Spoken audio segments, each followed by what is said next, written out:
Go for the pulls and the pools. Go for the oohs and the ahs. Go for the bubbles and the bubbly. Go for the story and the stories. Go for the win. Go to Ocean Casino Resort. Book your trip at theoceanac.com.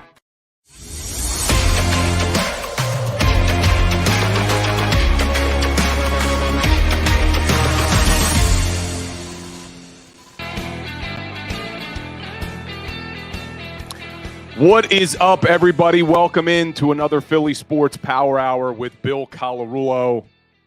This is the first time we have to do this show after a tough Philadelphia sports loss because the Phillies have been flying high, the Eagles have been flying high, and last night, man, we come back down to earth a little bit, and we had it. But we have a great show scheduled today. We're going to talk a little Fightin' Phils in the first segment. And then today at 10:20, Eagles insider Dave Spadaro will be joining us to talk a little bit Philadelphia Eagles, get his take on this 2023 season to date. And I see you guys in the chat. JM, that camera was sent back, man. I got it right off the show yesterday, called them, was not happy that camera kept cutting out. So we should be fixed today. Appreciate you. What's up, Chuck Hutton? Good morning to you as well. The Real Zeal, how are you today? Already getting in the Schwarber talk. We'll talk about it. But that was a tough one last night, and that's what I want to talk about to start today before we get into our Eagles talk in the next segment with Eagles insider Dave Spadaro. But coming into that game last night, Phillies were playing with house money. All the pressure was on that Atlanta Braves team. All the Philadelphia Phillies wanted to do in Atlanta was split.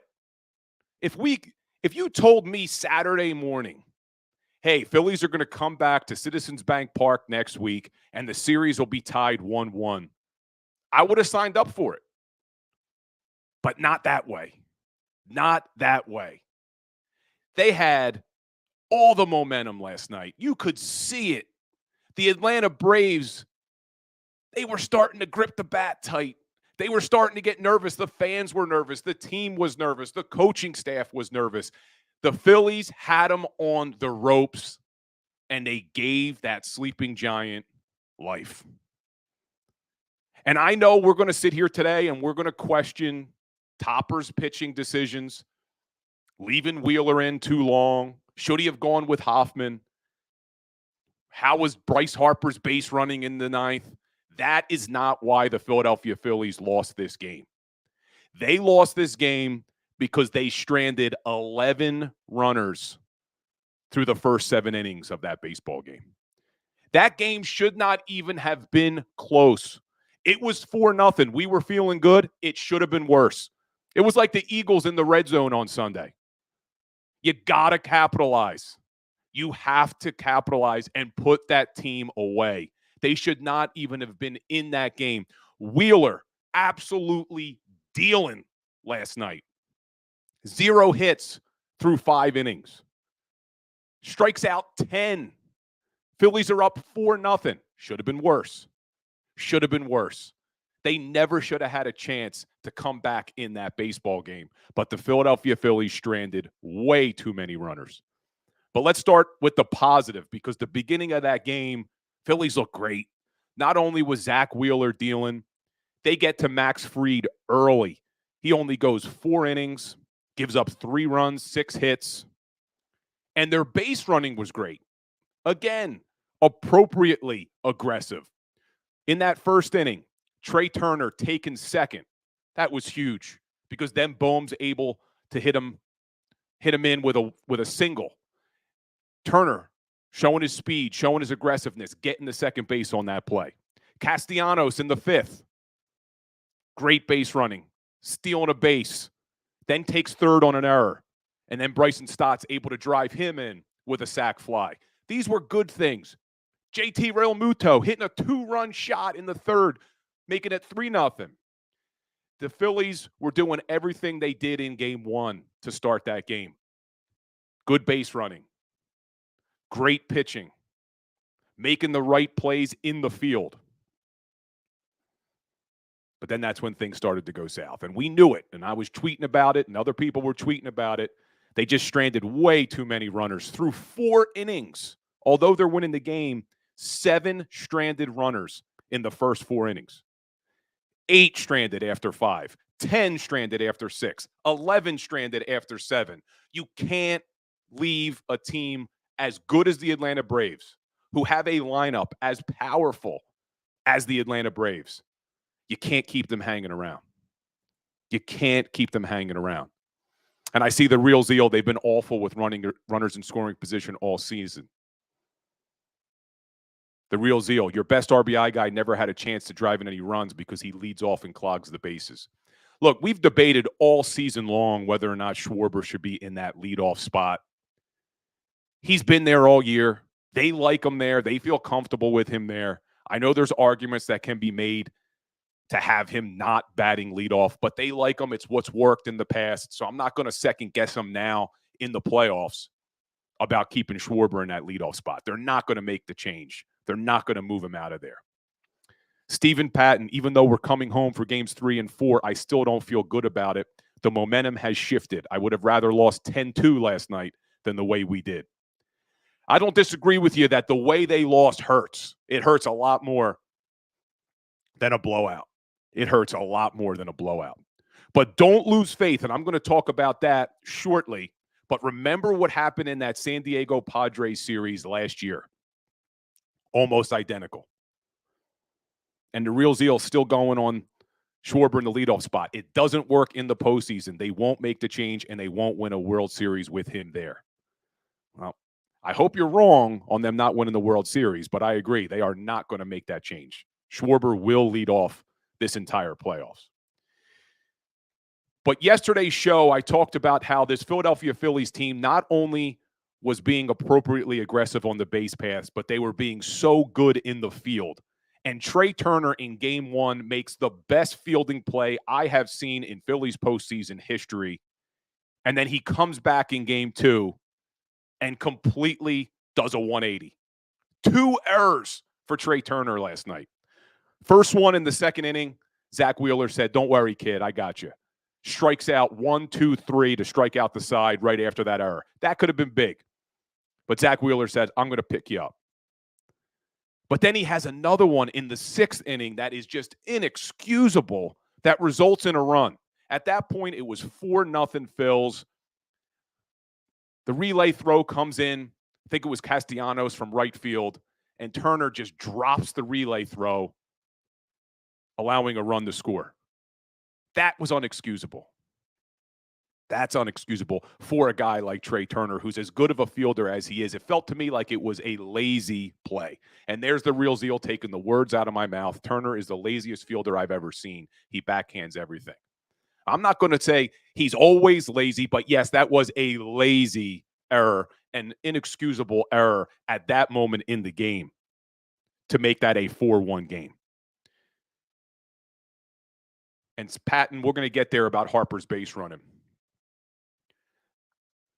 But this is where I question Topper, and I even tweeted it. I'm not going to question Topper because in Topper we trust after Game 1, but this was a big decision. I did not think there was a chance Zach Wheeler was coming out of the dugout to pitch in that 7th inning. I actually, in my notes here, was starting to put down Wheeler's stats for today's show, and I have him 6 innings before he comes out in the 7th. I thought there was no way they're bringing him back out in the 7th. Well, they bring him out in the 7th. Okay, I'm all right with the decision. You want to give him another batter. But then he gets hit hard by Olsen. Really hard on that single. So I thought, okay, they're going to take him out now. Well, they keep him in again. He does throw a real nice pitch to strike out Ozuna. But then Day Arnaud takes him yard on a 2-run shot.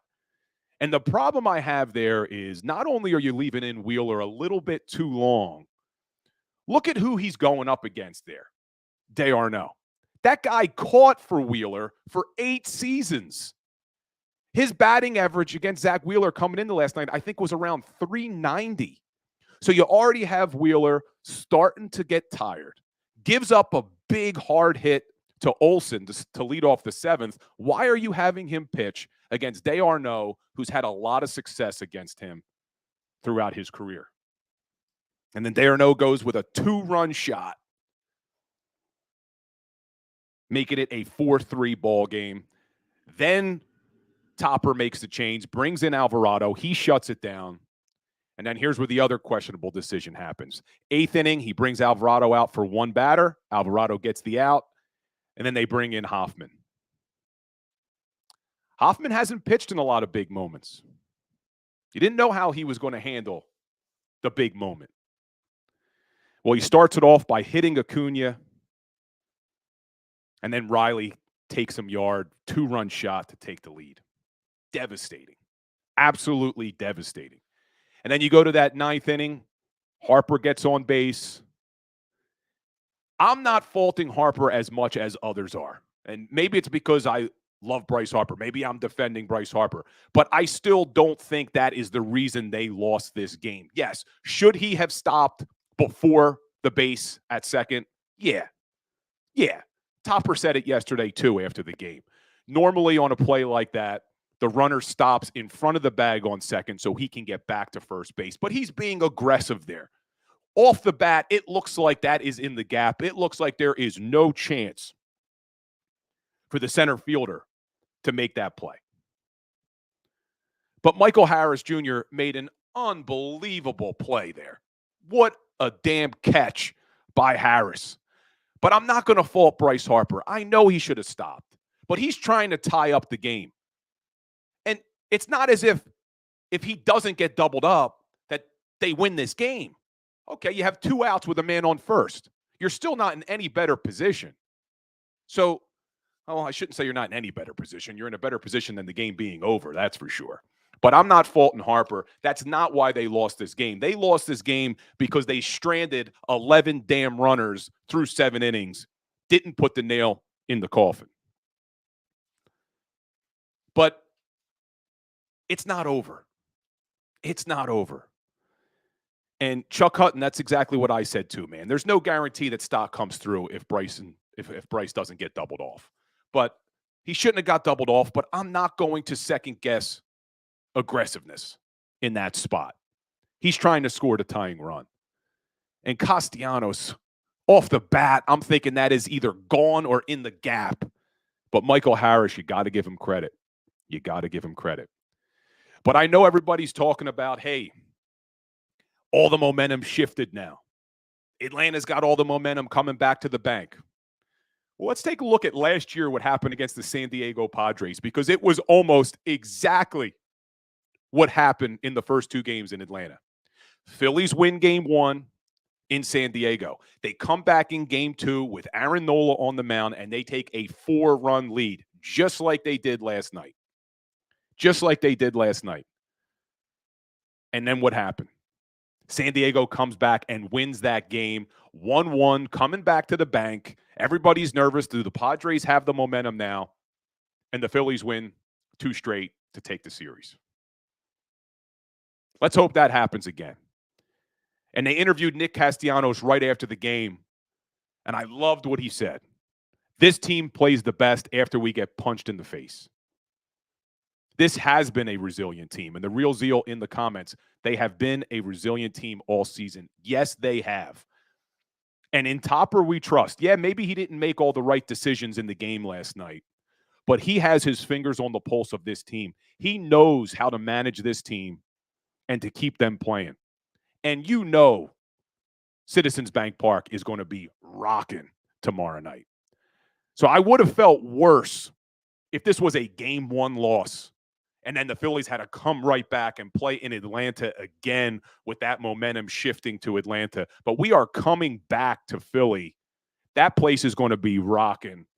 I'm not as concerned about the momentum. I do wish they would have held on to that game, obviously.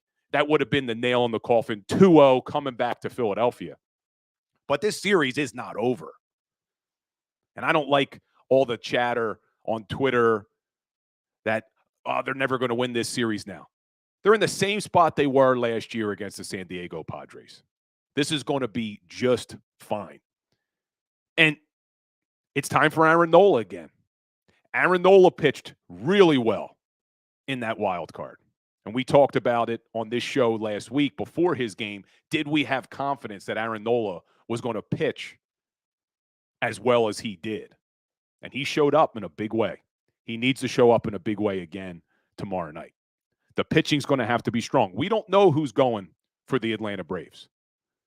But what I do know is that Citizens Bank Park is going to be loud, and it's going to be a tough environment for that Braves team. And what I think they need to do is the Phillies need to come out to an early lead. They cannot give this Atlanta Braves team any more momentum than they're going to have coming in after that tough loss last night. But guys, in the chat, what do you think the reason was that the Phillies lost last night? Do you agree with me that it wasn't the pitching decisions, that it wasn't Bryce Harper's base running in the ninth? It was stranding 11 runners through the first 7 innings. That is why they lost this game. What do you guys think in the chat? Why did they lose this game? Why? And Peter Doherty, you are right. It would have been huge to go up 2-0. Series probably would have been as close to over as it could be, coming back to Citizens Bank Park with the Braves down 2-0. But they're not down 2-0. They're 1-1. And we would have all signed up for that on Saturday. If Saturday morning we were told that this Phillies team was going to come back to the bank 1-1 against the Atlanta Braves, we would have taken it. We just didn't like the way the game ended last night, and I agree. But this team has been resilient. They have been resilient, and they need to be resilient again. But let's hope that what we saw from Trey Turner in the field last night is not going to carry over to Citizens Bank Park for the rest of this series, because you cannot afford to make 2 errors in the field on 2 real routine plays. The first one is a ground ball. He just missed it. But the second one, that one is just inexcusable. Lazy error. Dropping the relay throw coming in from right field, allowing a run to score. But I see you guys in the chat. B-Sing Sports agrees with me. Too many runners left on. The real zeal, runners in scoring position. 7 runs in 2 games in Atlanta isn't aging to win many games. I think you meant isn't going to win many games. Chuck Hutton didn't step on the throats of the Braves. The Braves were resembling the baseball version of the Boston Bruins. So the Phillies need to make sure when they get their opportunities that they do put the nail in the coffin, that they do step on the throat of this Atlanta Braves team, because this Atlanta Braves lineup is really damn good. We've seen it. They have the ability to score runs. They have the ability to hit home runs. So this Philadelphia Phillies team, our offense needs to come through, because our pitching staff is not going to shut out the Atlanta Braves every single game. What we saw in game 1 was not the norm. The Braves had only been shut out twice all season. They hadn't been shut out at home since 2021. So the offense has to win. Yes, pitching needs to be good, but we are built to score runs. And you need to score runs when you have runners in scoring position and runners on base. So, guys, we'll talk again about the Phillies tomorrow. We'll break down the Game 3 matchup. But I'm excited to switch gears here now, because a team that is not losing and has not lost this season is our Philadelphia Eagles. And coming up after the break, we're going to bring on the Eagles insider, Dave Spadaro, and get his take on this 2023 Philadelphia Eagles team. Stay tuned, guys. Go to get your game on. Go for the beers. Go for the cheers. Go for the hit and the hits. Go for the stakes and the stakes. Go to get your parlay on. Go to get your party on. Go for the scene. Go for the screens. Go for the gallery. Go for the win. Go to Ocean. Visit theoceanac.com to plan your visit. At Pond Lehocky, we've recovered billions of dollars for our clients, and we're confident we can do the same for you. With over 250 years of combined courtroom experience, we've helped over 100,000 injured clients obtain some of the largest settlements in Pennsylvania. One conversation is all it takes to help you and your family get back on track. If you've been injured in an accident, give Pond Lehocky a call. They're carving them up and good play calling along the way. First and goal at the 6.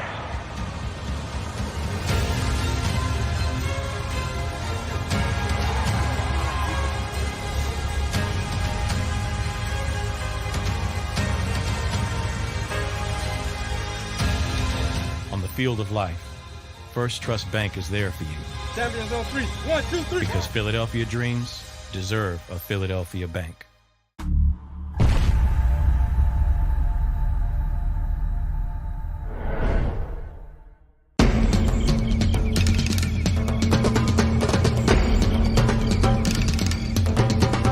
Staffing is not easy, but that's what we do every day, all day. The key to our success is storytelling, asking the right questions to find the right people. Hi, I'm Gary Kane, president of Kane Partners. We want to be your staffing partner.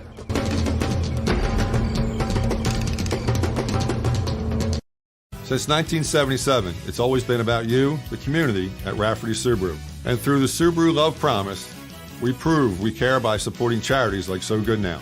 So Good Now helps kids in under-resourced areas by connecting them with student athletes to serve as mentors. We remove barriers so athletes can help youth in the corners of our communities where light and love are needed most. When you choose Rafferty Subaru, you help organizations like So Good Now. It's all about you at Rafferty Subaru. Do you stream on a Roku, Fire Stick, Google TV, or Apple TV? Now you can watch 6ABC 24/7 with the 6ABC Philadelphia streaming app. And the big story on Action News? Search 6ABC Philadelphia and start streaming today. EAGLES, Eagles.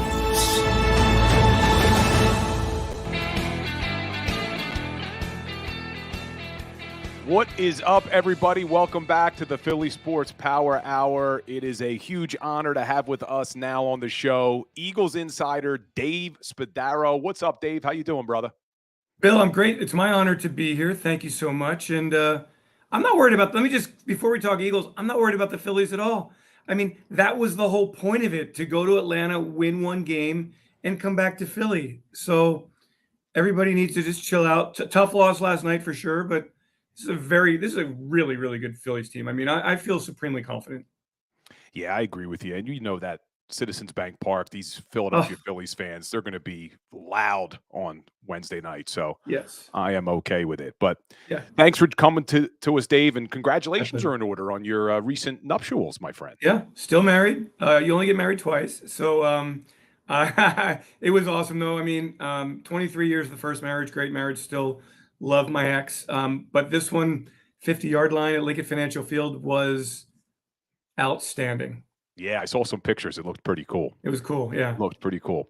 Well, Dave, you are probably one of the closest people to this Philadelphia Eagles team. And so far through 5 weeks of the season, what have you learned about this 2023 Eagles team?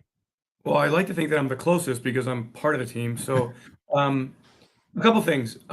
One, that last year when the Eagles said that all through the offseason last year, truly was last year.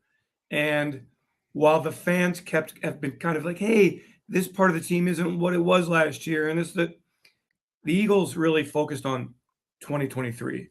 And so I think that's really important to note, Bill, because there is a hangover effect in a lot of cases when you go deep into the playoffs. And in the case of the Eagles, go to the Super Bowl and lose such a very tough game that you don't carry that over to the next season. So really big kudos to Nick Sirianni, the way he approached the offseason and the way these players separated last year and this year, number one. Number two, Jalen Hurts has gotten better and better and better each week, and I think that's really important too. I mean, clearly the game he had on Sunday in Los Angeles I think to me was the best game he had all season. The week before against Washington, I thought he played really well. That was a better game than the week before that against Tampa Bay. So glad to see that Jalen is getting better and better. Glad to see that the Eagles have replaced Miles Sanders, who really had a Pro Bowl season last year, with DeAndre Swift, running back by committee here. The Eagles haven't fallen off there. Glad that the right guard position has been adequately filled with Cam Jurgens, and you see depth in the offensive line with Sua Opeta. Glad that the Eagles are still a multi-pronged offense that can beat you in a lot of different ways. And so glad that Dallas Goedert got into it on Sunday against the Rams. Defensively, the front seven, when you lose what the Eagles lost in TJ Edwards and Kaiser White and Javon Hargrave, that you can bring in somebody like Jalen Carter and he makes an immediate, unbelievable impact. I mean, what a talent that kid is, that you can bring in Nicholas Morrow and Zach Cunningham and get productive play there. So really thrilled with the way the defense has replaced key pieces up front. And then in terms of Sean Desai, really impressed with what he did on Sunday in terms of adjusting at halftime and shutting down a really potent Los Angeles Rams offense in the final 2 quarters. So the Eagles have won games in a lot of different manners here through 2023, the first 5 games, standing undefeated, going to New York, feeling really confident. And I really, really like the makeup of this football team. You said a lot of great things there, Dave, and I want to go back to the first thing you were talking about, which is Jalen Hurts improving week after week. And we saw he only threw 170 yards against the Patriots, but follows that up with 193 against Minnesota, then 277 against the Bucs, 319 against Washington, and then has another 300-yard game on Sunday against the Rams. But one area that a lot of people were questioning was his ability to run the football this season. And you also saw him running the football more in that Los Angeles Rams game. Do you think that he's lost a step, as some people had indicated? I don't think he has. Or was he just being more conservative and protecting himself those first 4 weeks of the season? I don't think either of those. I think that defenses are spying him. And I think defenses come into their matchup against the Eagles, and the first thing they want to do is take away Jalen's ability to break down the defense with his legs. And we've seen in the past, and the games that really stick out to me, Bill, are, I remember, I guess it was his first year, right? The Saints came in number 1 ranked run defense in the league, and he broke them down with his legs and ended up having a huge game throwing the ball, a huge game running the ball. The Green Bay Packers, the Baltimore Ravens, I mean, games where he's played and run the football effectively. So this year he comes in, and if I'm a defense, what am I going to take away? Well, I have to have cornerbacks to take away Devontae and AJ. I have to have safeties, linebackers to take away Dallas Goedert. But I can scheme to take away the run of Jalen Hurts. And the opportunities just weren't there, okay? I still think in the red zone, for example, we have not really seen the quarterback draw, because I believe in the red zone defenses, that is what they are taking that away. They do not want Jalen Hurts running the football in the red zone. So I thought that on Sunday against the Rams, he made something out of nothing on a couple of occasions, including that 3rd down run where he broke the tackle and gained 17 yards. That was vintage Jalen Hurts. So I don't think he's lost a step. I don't think he's more reluctant to run. I think that defenses are coming in and saying, we are not going to allow Jalen Hurts to beat us with his legs. And so the way the Eagles have won is to run the football with Swift, with Gainwell, throw the football to Brown, to Smith, now to Goddard. And that's how they've won 5 games. And so eventually there will be opportunities for him to run the football. But the mark of a great quarterback is to win in a lot of different ways, including from the pocket, and including when times, those games when it's really not going your way, finding ways to win games. And Jalen's done that. Yeah, and you talk about finding ways to win. This Philadelphia Eagles team, 5-0, they've won pretty much a different way all 5 games, which is really a good sign for a good team who's trying to contend for a championship. Yeah, and I don't think that, I mean, look, we all keep saying the 20 there, the leaving points on the field. I think they would agree with that the red zone efficiency hasn't been where it had been in the previous 2 seasons. I mean, the Eagles were among the best teams in the league, top 3 in the league in the red zone, and now they're down in the 20s. So that will get better, but they have won different ways. I think that is, again, the mark of a complementary football team. Glad to see that special teams, which nobody's talking about right now, and that's a good thing, because the Eagles haven't really gotten the return game going in past years. Now Britton Covey is a weapon. Jake Elliott's been terrific. So the coverage has been pretty strong, right? So I like that. The defense is taking the football away. in every game except this last game. So I just think that this is a team that knows how to win. You know, the remarkable thing about it, Bill, is that whether you rate Jalen Hurts on his running and passing, I mean, what's the guy, 22-1 in his last 23 regular season games? I mean, that is amazing. And so at the end of the day, he's a winner, and that's all that matters. You mentioned 22-1 in his last 23 starts, regular season starts. And do you think we're getting spoiled as Eagles fans a little bit? Because we are really watching, and I said this on the show last week, that we need to start enjoying the ride more, because what we are watching is unprecedented in Eagles history with how often this team is winning. And it's almost like we're a college team now where we care about how much they win by as opposed to just getting the W. Well, I mean, I would hope, Bill, that people are enjoying it. I mean, I'm not as tuned into the kvetching that Eagles fans are having. I mean, some of it for sure. But I remember back to the Andy Reid days. I mean, I don't know where you were during the Andy Reid days, Bill, but like that team went to 4 straight NFC Championship games. And the fact is, it wasn't enough because the Eagles never won a Super Bowl. And there were times when the Eagles just didn't look that impressive during the regular season, and fans would complain about the team. Look, I guarantee you, when the Eagles get to late December, and hopefully we're still playing and we're, going into January, like playing great football, still playing great football, going into January, still alive in the playoffs, hopefully going to February, you're not going to remember the score of, week 4 against the Washington Commanders. All that matters right now is winning games, trying to stay healthy, getting better as you go, and then playing your best football in late December, January, February. I know everybody's kind of going, I've had so many people, Bill, telling me, oh my gosh, the 49ers, I'm worried about the 49ers. Well, don't worry in October about the 49ers. Like, appreciate how good they are because they're really, really good right now. But by the time the Eagles play them in December and then potentially late in the playoff situation, who knows what the teams are going to look like. So all you want to do right now is win football games, get better. And I think the Eagles have done that on both sides of the ball and on special teams. One thing you mentioned was red zone, and this offense has improved every single week in other areas, but they've continued to struggle a little bit in the red zone. Coming into that game, they were 24th in the league, and they were going up against a Rams defense that hasn't been good in the red zone. The Rams were 26th in the league on red zone defense, and the Philadelphia Eagles struggled again in the red zone on Sunday. What do you think the problem is in the red zone right now? Yeah, I mean, I'm not sure I really have an educated answer, but I have some observations. You can't take negative plays in the red zone. You can't have penalties in the red zone. You can't miss opportunities to catch football in the red zone. You have to run the football in the red zone. And I think in the past, the Eagles have really run the football well in the red zone, maybe not quite as successfully right now. You got to stay ahead of the sticks. They're not doing that as much, as consistently. I guess it comes down to just they haven't been as consistent as they have in previous seasons. It is absolutely something they are aware of and that they are really working to improve on.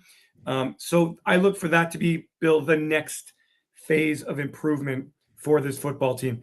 As we have seen, we're worried about the Jalen's running. Boom. We're worried about the passing game. Gotten better. We're worried about the pass defense. Gotten better. We're worried about this, that. We're worried about the red zone offense now. That has to get better. And by the way, the red zone defense has to get better as well. Those are things that I do think through the course of the season will improve. And you mentioned Nick Sirianni at the beginning of the show, and the culture he's built, that growth mindset, it does seem to really resonate with this team. And like you said, they keep improving every area as the week progresses. And that's what you want. You want a team to keep working towards playing your best football when it really matters in January and February. Hopefully. Yeah, and I think, Bill, I remember his rookie season, when the Eagles struggled, and we wondered about, but not we, but people talking about the fan base wondered about Nick, and fair. And Nick stuck with it. Eagles turned it around. I mean, I could see, I've been around since the Buddy Ryan days, and you can see how a coach connects, how the kind of the big picture plan that he has. And I think that's all developed very nicely for Nick. He's a great coach, and the Eagles have a team that plays for each other. He keeps it interesting and fun for the players every single day. They, knock on wood here, they don't have those games. Even during the really good Andy Reid years, there were a couple of games every year where it's like clunkers. The Indianapolis Colts come into Veterans Stadium to I guess it was Lincoln Financial, maybe it had been Veterans Stadium, and win games. Cincinnati Bengals, win game. Like, this team plays good football every single week. I think a lot of that has to do with being excellent on the offensive line, excellent on the defensive line.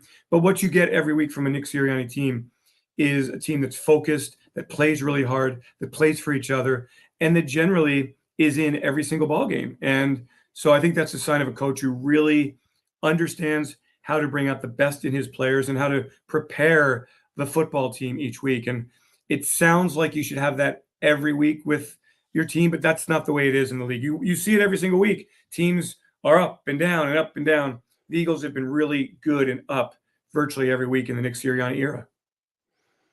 He's definitely built a great culture here. And what I love about Sirianni the most is he's genuine. He's not pretending to be somebody he's not. And I know a lot of fans at that first press conference were questioning Sirianni.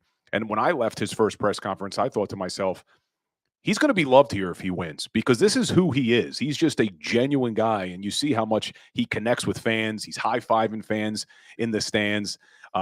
Over here in Haddon Township, New Jersey, he's handing out shots in the offseason at a local bar. I mean, he's just he enjoys like it too. I mean, and that, Bill, that's what, like, he enjoys being the head coach of the Philadelphia Eagles. And when you have a coach who's got a loose yet disciplined and high expectation attitude, and that's the daily mantra is, come in and prepare and be great that day, but let's have fun doing it. And I think Nick exudes that kind of energy. Different kind of energy than Andy, different kind of energy than Doug, different than Chip Kelly, different than Ray Rhodes, different than Buddy Ryan, etc. And you're right, he is very genuine and appreciative of the job, and I think the players feel that. Yeah, it's been fun to watch. And keeping with the coaching staff, let's talk about Sean Desai for a second, because I felt Sunday was by far his best defensive coordinating we have seen in the young season so far. That Rams offense was a good offense coming in. Number 4 in total yards per game, number 2 in passing yards per game, and they were in the top 10 on third down. And you look at the first half, the Eagles let the Rams convert 5 of 7 on third down. And I'm thinking, okay, more of the same. They come out in that second half and they hold the Rams to 1 for 7 on third down conversions, getting off the field. What did you see, Sean Desai, or was it adjustments made at halftime? Were the players just playing harder? What did they do in that second half to really shut down that Rams offense? Yeah, I mean, I think a little bit it was adjustments, moving in that first half. If you remember, they had Eli Ricks and Roby and Goodrich and Slay working out of the nickel spot, and it was just guys everywhere and just rotating guys. I think they kind of, as Slay said afterward, they kind of went back to basics after the first half and kept it simple. They tackled very well. They got pressure up front, which helped a lot. They had coverage in the back end. They were sticky. That was good. They put the Rams into some long situations, third and long situations. That helped. I also think that the Eagles' offense controlled the football, controlled the clock, held possession for long periods of time. Coming out, though, for the start of the second half to get that stop after the A.J. Brown led late first half drive that put the Eagles back in front 17-14, it allowed the Eagles to continue that momentum generated by that late drive. And so I think the NFL is all about momentum. The Eagles then went on a long drive offensively. I mean, they were able to keep the Rams defense back. And look, up front, we've seen Hassan Reddick get loose here the last couple of weeks with 3 sacks. Jalen Carter has been just terrific and outstanding in the middle. And so when you pressure up front, the Eagles also had some opportunities to take the football away that just didn't quite happen. So they just played really good football. They're getting better defensively. Sean has made good adjustments. It's an offensive league. The Vikings had some big yards. Washington had some big yards. Credit to Sam Howell, I felt, for escaping 3 or 4 sacks and kept some drives alive. Some penalties kept some drives alive a couple of weeks ago. The Eagles played a sound. They got hurt a couple times with penalties, but otherwise that defense in the second half was the best it had been all season. And let's keep it going against the Jets. And then the schedule gets a lot harder, and We'll see some really great quarterbacks down the line. But as long as the Eagles are sound in their technique, sound in their assignments, getting pressure up front, this defense is going to be fine. And you mentioned Hassan Reddick having 3 sacks in the last 2 games. Any coincidence that these 3 sacks come right after he gets the cast off? It is it, and he spoke. I remember Bill in the locker room when he got the cast off that Thursday and practiced without it. He said how much freer he felt, how much looser he felt. Boom, he goes out and gets a sack against Washington. Has a bunch of pressures, are buzzing around the quarterback, and then on Sunday closes out the game with 2 sacks against the Rams. It is not a coincidence at all. It very much had to do with getting the cast off, being able to use his hands. You want to be able to grab jerseys and pull away from your blockers, use leverage and use your hands more. He just wasn't able to use his hands as much, trying to separate from blockers. We've seen him now, just like last year. First 2 games last year, no sacks. Goes to Washington, gets things going. You look up at the end of the season, he's got 16 sacks. Let's hope Hassan keeps it rolling. What a weapon off the edge with what the Eagles have been able to do inside. Getting Reddick and Josh Sweat and Brandon Graham on the edge going will make this a really, really dynamic front. And a lot of people were hopeful that Nolan Smith was baby Reddick. They thought that he was very similar to Hassan Reddick coming out of college. What have you seen from Nolan Smith? Do you expect him to get more playing time as the year progresses? I mean, that's the hard part. I mean, what have I seen from Nolan Smith is that he's only played a handful of reps each game, so it's really hard to get into any kind of rhythm. I mean, I see somebody who's really hungry, who plays fast, who plays hard, but he's in, then he's out. I think he's played well on special teams. Great effort, great speed. Will he get more time going forward? Not, again, let's hope everybody stays healthy. And I think it's going to be hard to work him into the mix. Maybe a couple of packages here and there, but who are you taking off the field? You're not taking Reddick off the field when he's rolling like that. Can you play both Reddick and Nolan? I mean, maybe that's something the Eagles look at down the line as he learns the defense, as he learns the NFL. It's a new world up here for defensive players. And that's kind of what makes what Jalen Carter is doing so special. I've seen a lot of defensive linemen come in and struggle through that first year or two. Jalen's coming in and dominating. So I think Nolan will get there. I feel really good about him. Whether that happens this year, whether he gets more reps, I just can't say. What a luxury. The Philadelphia Eagles lose Javon Hargrave, and then they're able to replace him with rookie Jalen Carter.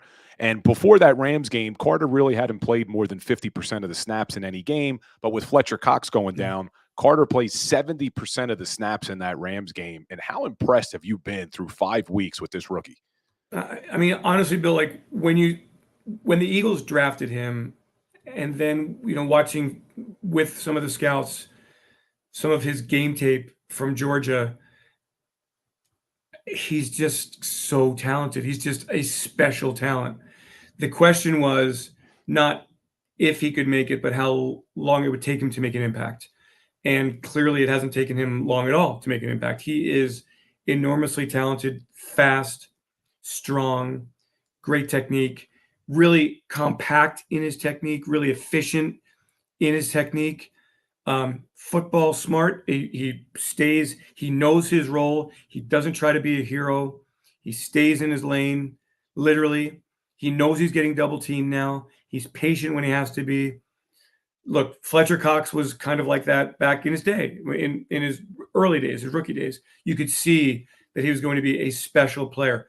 Fletcher turns out to be an all-decades player in the NFL and potentially, we think, a Pro Football Hall of Famer. I think Jalen Carter is such a talented player, making such an impact. And you just hope it keeps getting better and better and better.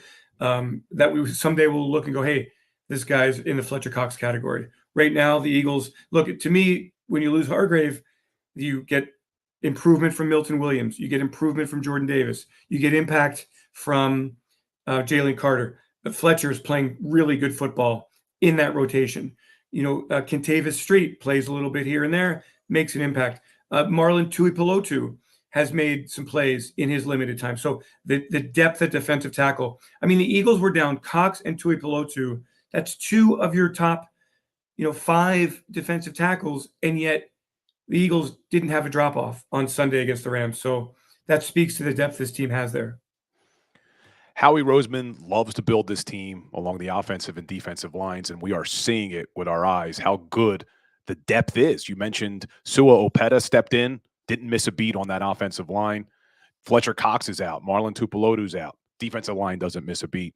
I'm seeing in the chat here, people are asking, and I don't know if you know what's going on with this, Dave, but Alberto, the tight end they brought over from the Denver Broncos, we haven't seen him play at all. Do you think he's going to get any playing time? Our tight ends are so good. And I don't think Jack Stoll gets enough credit for how good of a run blocker he has been this season.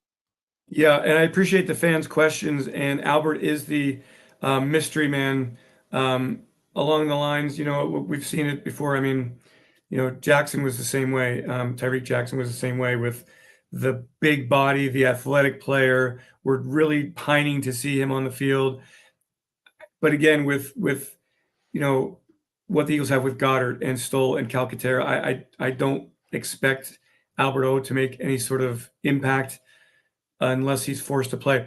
With regards to Jack Stoll, I talked to him a couple of weeks ago about becoming a more rounded, all-around tight end. He had a catch the other day. I mean, I know fans really don't notice him or consider him as a receiver, but he has gotten better as a receiver. The Eagles do play a lot of 12 personnel, so he's been instrumental as a blocker, like you said, Bill, in the run game. He's done a very good job there. And Jack Stoll, an undrafted player who's all of a sudden been here 3 years, and he's playing a lot of reps in the offense. And as an unsung player, deserves some credit for the success the Eagles have had on offense. But as far as Alberto goes, he's a talented kid. But I haven't seen what I see, in practice is very, very limited. Scout team guy. I would kind of hope that we don't see him. Honestly, that would mean that all three tight ends in front of him stay healthy.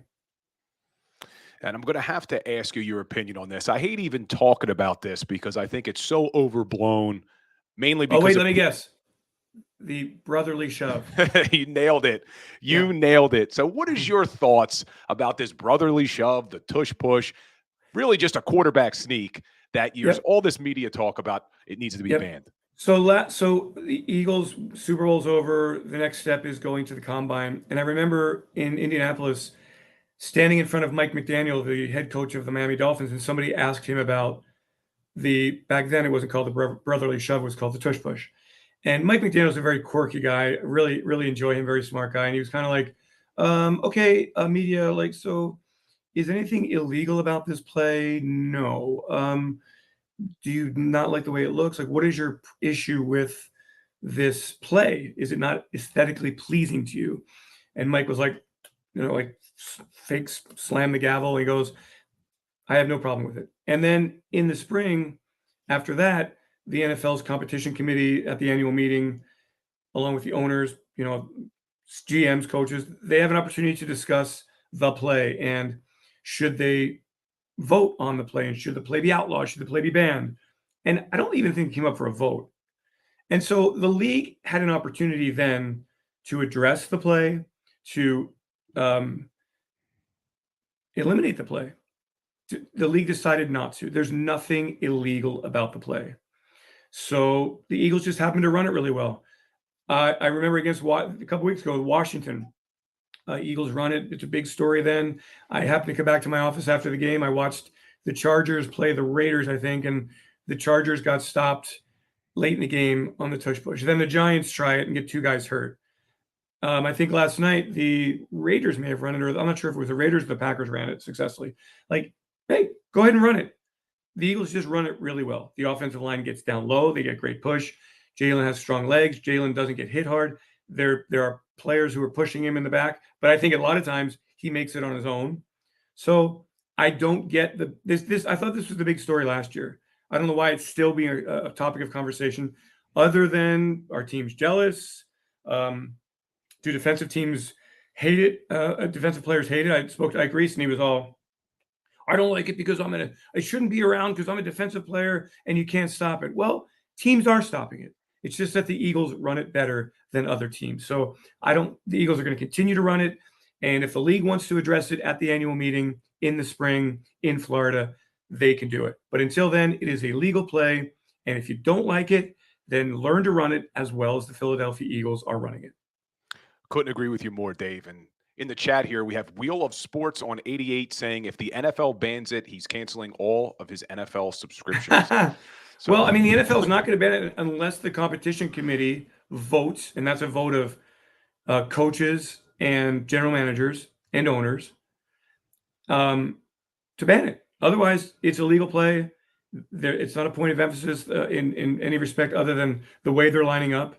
And we saw Landon Dickerson get called for that neutral zone infraction, which was really interesting.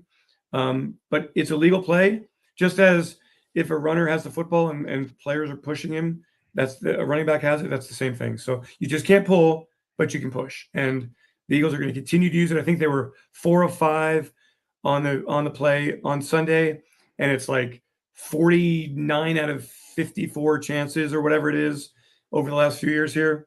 Keep it in. It's a dynamite play on short yardage.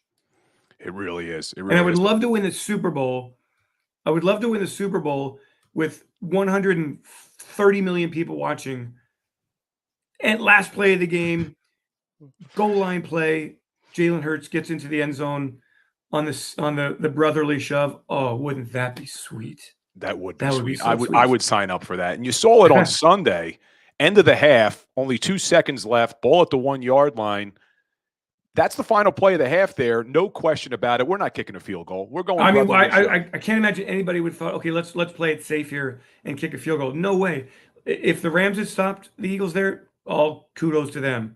But to me, there was no other play than to go for it and to call that play. And of course, it was successful. And we were talking about Nick Sirianni to start, about the culture he's built, the growth mindset. I also love his aggressiveness. I actually did a video on my Instagram before the show today, just talking about how some coaches in that situation, 32 seconds left, your own 25-yard line, down 14-10, may have said, let's be conservative and get to the locker room. They stay aggressive and they put up 7 points before the half. That was a huge momentum swing.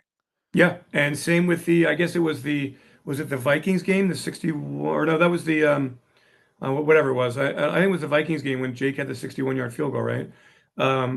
So yeah, aggressive, different kind of play though. Eagles ran the football late in that first half then, and as a kind of an example of how much improved the passing game has become, Eagles make big plays in the passing game on Sunday. So I love the versatility. I agree with you. I love the aggressiveness of Nick. He's been that way since day one, shows a lot of confidence in his players. And this is when you're on defense going against the Philadelphia Eagles, you have to prepare to play against a 4-down mentality. That's kind of what the Eagles are. But before I let you run, Dave, I need to talk a little bit about this upcoming Sunday against the New York Jets. I know a lot of fans are confident that the Philadelphia Eagles are going to move to 6-0. But what do you think concerns you about that Jets team? And I don't know if you'd give predictions, but what your prediction would be for Sunday. Well, I don't do predictions per se, but I mean, I predict the Eagles will win. Surprise, surprise. Look, I think the Jets have a terrific defense. Really excited to see the matchup of their cornerbacks and A.J. Brown and Devontae Smith. I think that's terrific. I think their front is excellent. I think they run the football really well. Breece Hall's outstanding football player.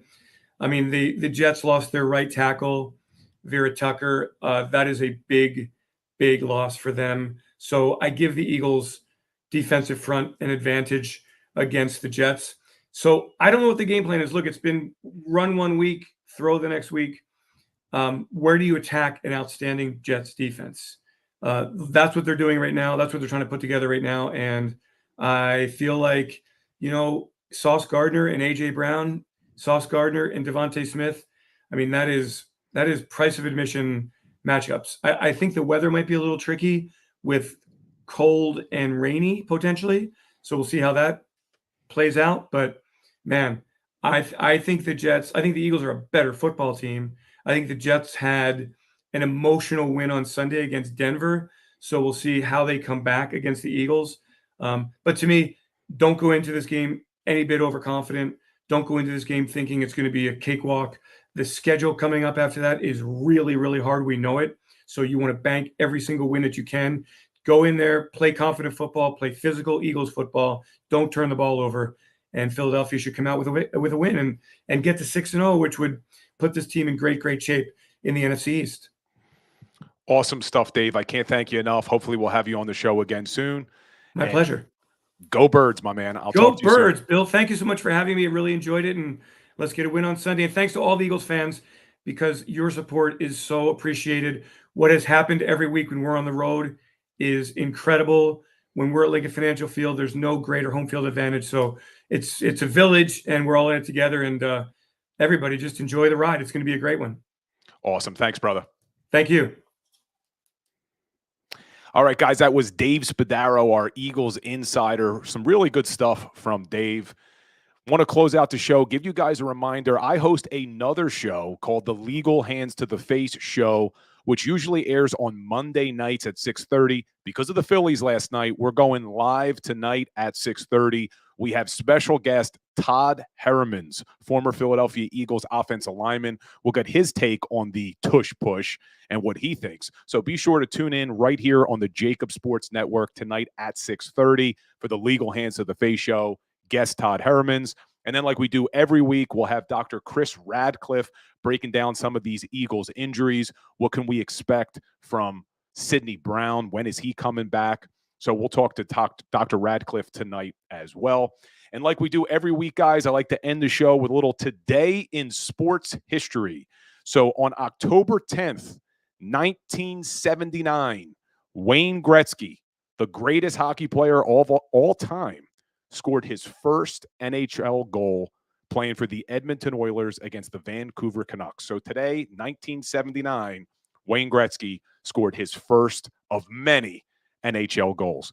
Guys, be sure to hit that like button, that subscribe button, and hopefully I'll see you all tonight at 6:30 right here for the Legal Hands to the Face show. As always, go Birds and go Phillies. Go to get your game on. Go for the beers. Go for the cheers. Go for the hit and the hits. Go for the stakes and the stakes. Go to get your parlay on. Go to get your party on. Go for the scene. Go for the screens. Go for the gallery. Go for the win. Go to Ocean. Visit theoceanac.com to plan your visit. At Pond Lehocky, we've recovered billions of dollars for our clients, and we're confident we can do the same for you. With over 250 years of combined courtroom experience, we've helped over 100,000 injured clients obtain some of the largest settlements in Pennsylvania. One conversation is all it takes to help you and your family get back on track. If you've been injured in an accident, give Pond Lehocky a call.